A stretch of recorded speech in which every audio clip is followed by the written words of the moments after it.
కుమారస్వామి నెమలి వాహనం మీద బయలుదేరి వెళితే తమ్ముడు మరి గణపతి యొక్క వాహనం మూషికము ఎలుక బయలుదేరలేక ఏమి చేస్తే తగిన ఉపాయం మాకు జరుగుతుందని చెప్పి తల్లిదండ్రులు అనగా ఎవరైతే తల్లిదండ్రులను గనక అష్టాక్షర మంత్రం ఓం నమో నారాయణాయ చెప్పుకుంటూ 3 ప్రదక్షిణాలు చేస్తారో వారికి ముల్లోకములు తినటువంటి ఫలితము సమస్త తీర్థాలు సేవించేటువంటి ఫలితము దక్కుతుందని చెప్తే ఆ యొక్క పార్వతీ పరమేశ్వరుడు నమస్కారం చేసుకొని 3 ప్రదక్షిణాలు చేస్తారు ఆ యొక్క వినాయకుడు గణపతి.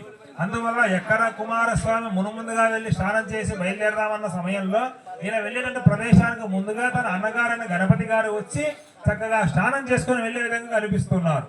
అయ్యయ్యో పెద్దవారు ఉండగా ఆధిపత్యం నేను తీసుకోవచ్చా, తమ్ముడిని తీసుకోకూడదు, పెద్దవారే తీసుకోవాలి. కానీ నా యొక్క బుద్ధి మాన్యము కలిగి ఇటువంటి తప్పు చేశాను కాబట్టి ఈ ఆధిపత్యం అన్నకే దక్కాలి అని చెప్పేసి తల్లిదండ్రులు చెప్పారనమాట. అటువంటి ఆధిపత్యాన్ని అంటే అన్నగారు మరుగుచ్చు కదా నాకే ఇస్తారనేటువంటి చిన్న సంకల్పం కుమారస్వామి ఉండిపోయింది. ఆ సంకల్పము ఆ యొక్క బుద్ధి ఆ యొక్క క్షణంతో వెళ్ళిపోయి అన్నకే విజ్ఞాధిపత్యం ఇవ్వండి అని చెప్పి సంకల్పించారు. అందుకోసంగా ఆ రోజు నుంచి ఏ పూజ చేసినా కూడా మునుముందుగా సనాతన హైందవ సాంప్రదాయంలో మునుముందుగా ఆదౌ పూజ్యో గణాధిప గణపతి పూజ చేసుకొని చక్కగా మనం మరొక పూజ ప్రారంభం చేసుకుంటాం. ఆ విధంగా గణపతి పూజ చక్కగా ప్రారంభమైంది. తదుపరి వచ్చి పుణ్యవాసన కార్యక్రమం చేసుకున్నాం.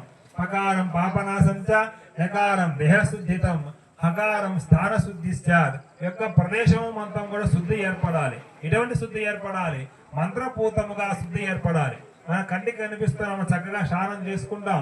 ఈ దేహానికి ఏదో పసుపు అయిందనుకోండి, దుమ్ము అయిందనుకోండి, చక్కగా సోప్ వేసి చక్కగా శుభ్రం చేసుకుంటాం. మన మనస్సుకు ఏర్పడితే దానికి ఏంటి పరిష్కారం? భగవంతుడి యొక్క భక్తియే ప్రధానం. నిరంతరం అమ్మవారి యొక్క నామస్మరణే దానికి ప్రధానం. ఇల్లు మొత్తం అపరిశుభ్రంగా పెట్టుకుని ఎక్కడి చెత్త అక్కడే వదిలేసుకొని మన ఇంట్లోకి మన అతిథులు ఆహ్వానిస్తామా? ఆహ్వానించాం. ఎందుకు? మరి ఏమైనా పేరు పెడతారేమో, మనకు చెడ్డ పేరు ఏమో క్లీన్ గా పెట్టుకోవాలి అంటారేమో అని. ఇల్లు శుభ్రంగా ఉంటేనే పండగ వస్తుందని ఎలా శుభ్రం చేసుకుంటామమ్మా, అలాగా మన మనస్సు కూడా శుద్ధి ఏర్పడాలి.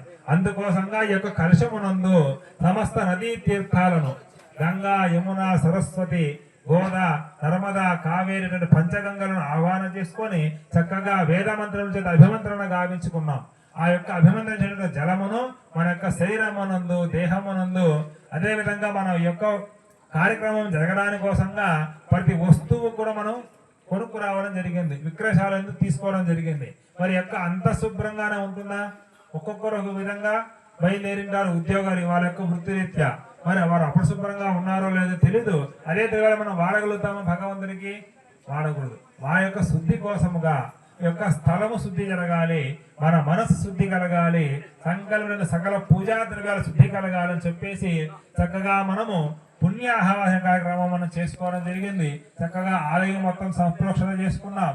అదేవిధంగా యాగశాల సంప్రోక్షణ చేసుకున్నాం. మన యొక్క మనస్సుల మీద శరీరం మీద కూడా ప్రోక్షణ చేసుకున్నాం. ఆ మంత్రభూతమైనటువంటి యొక్క జలశక్తి ద్వారా మనలో విద్యుత్ తరంగాలు ప్రారంభించి ఆ యొక్క విద్యుత్ కణముల చేత మన యొక్క శరీరం మొత్తం కూడా కేంద్రీకృతమై ఓం శ్రీమాత్రే నమః భగవంతుడి భక్తికి మనము ఒక ఆజ్యమైనటువంటి దీపం వలె ప్రకాశించాలని చెప్పేసి ఇక్కడ పూజ చేసుకోవడం జరిగింది. తదుపరి వచ్చి రక్షాబంధనం చేసుకున్నాం. మనందరికి కూడా ఇటువంటి కార్యక్రమం చెయ్యాలంటే భగవతి కృప లేకుండా ఇటు జరగదు. అమ్మవారి యొక్క అనుగ్రహం ద్వారా మాత్రమే మన సకల కార్యములు కూడా జరుగుతూ ఉంటాయి. అందువల్ల స్వశేష భూతేన స్వయై మయా పరిచ్ఛదై అంతా కూడా కార్యక్రమం ఎవరు చేస్తున్నారయ్యా? మేమే చేస్తున్నాం. ఏది వస్తువు ఎవరిది? నాది. ఎవరు గొప్పవాడు? నేనే గొప్పవాడు. ఇటువంటి లక్షణం మనందరికీ కూడా ఉంటాయి.